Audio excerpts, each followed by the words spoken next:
Let's look at stereolithography.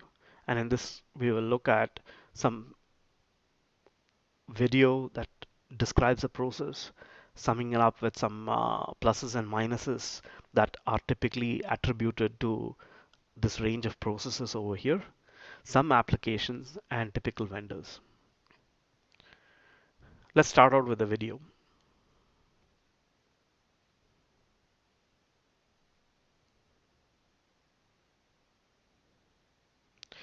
You have a case where the laser beam is provided,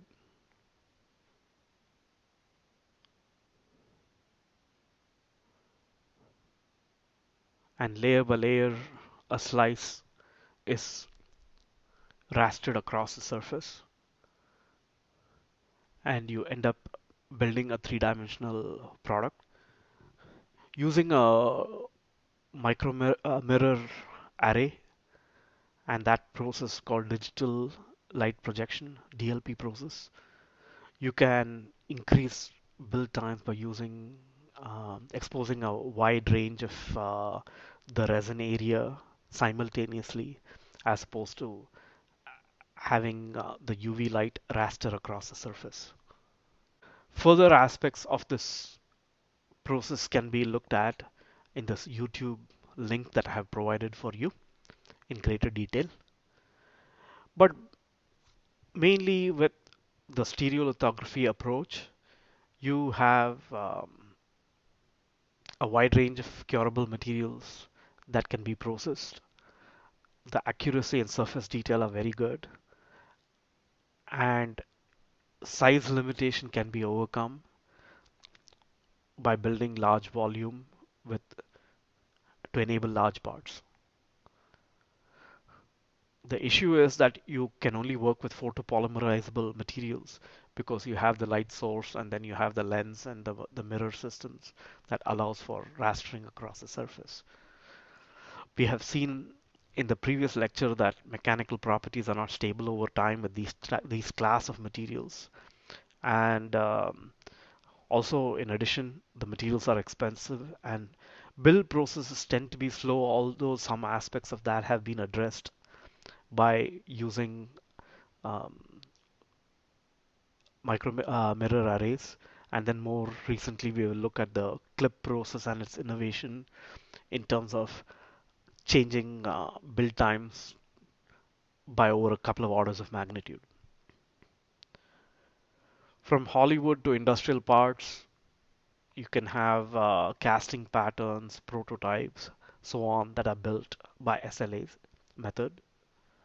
Some typical vendors, well-known vendors, include 3D systems with the Pro-J and Pro-X series, and Form Labs, which forms some of the which constitute some of the machines that are more prevalent in terms of being in schools and maybe in some clinical labs as well. Photopolymer jetting is another um, material jetting technology. Let's take a look at how that works.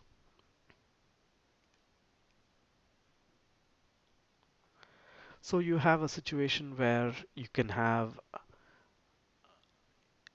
something like an inkjet head with multiple materials that can be deposited, or multiple combinations of materials that can be deposited, and in different layers in different locations, as is shown over here. You have a Z stage that can be dropped at each time that allows for a three-dimensional projected projection of the part. Um, and details can be found in this YouTube link that I've given. The key difference between the photopolymer jetting and the SLA process that we saw earlier is you can look at multicolored parts, you can look at multiple materials, and you're basically using an inkjet print head to be able to put combinations of reactive materials, and it's interfaced with a UV curing lamp that allows those two materials to be able to mix in different ratios and also polymerize at the same time. You can get good accuracy in surface finishes, but you're dealing with really specialty materials, which are also not durable over time, as in the case of SLA. Here's an array of complex shapes with very good surface finish that is possible through a range of properties, starting from a mold cavity to an end use part, and great for prototyping, great for casting patterns, useful for prototype tooling as well. Stratasys direct manufacturing through its object and convex machines provide variations of the photopolymer jetting technique.